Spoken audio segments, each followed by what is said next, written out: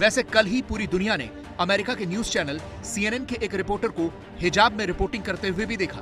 ये CNN की chief international correspondent Clarissa Ward हैं, जो रविवार को बिना हिजाब के रिपोर्टिंग कर रही थी। लेकिन जैसे ही काबुल पर तालिबान का कब्जा हुआ, क्लैरिसा को हिजाब और बुर्का पहनना पड़ा, क्योंकि तालिबान के राज में महिलाएं बिना हिजाब के नहीं रह सकती हैं। लेकिन कहीं तालिबान अच्छा बनने का ढोंग तो नहीं कर रहा, क्योंकि जो तस्वीरें हमारे पास आई हैं वो कुछ और ही कह रही हैं। इस वीडियो में आपको 3 लोग दिख रहे हैं जिन पर लूट का आरोप लगा है। तालिबान ने पहले तो उनके बाल काटे, उन्हें गंजा किया और फिर उनके सिर और मुंह पर कालिख पोती गई, यानी तालिबान की सजाएं भी लौट रही हैं। हमारे पास एक और वीडियो है जिसमें काबुल एयरपोर्ट पर बनी दीवार के ऊपर एक व्यक्ति बैठा हुआ है जो अफगानी नागरिक है। तभी नीचे बैठा एक तालिबानी उसके ऊपर फायरिंग कर रहा है। क्या तालिबान के जुल्म की ऐसी तस्वीरें आगे भी दिखेंगी? यही सवाल सबके दिमाग में है। वैसे आज काबुल से ये वीडियो भी सामने आया जिसमें कुछ महिलाएं प्रदर्शन कर रही हैं। सामने तालिबान के लड़ाके नजर आ रहे हैं और कुछ महिलाओं के हाथों में पोस्टर हैं जो तालिबान का विरोध कर रही हैं।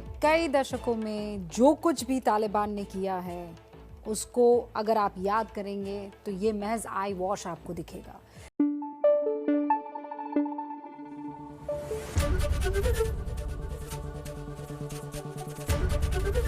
एबीपी न्यूज आपको रखे आगे।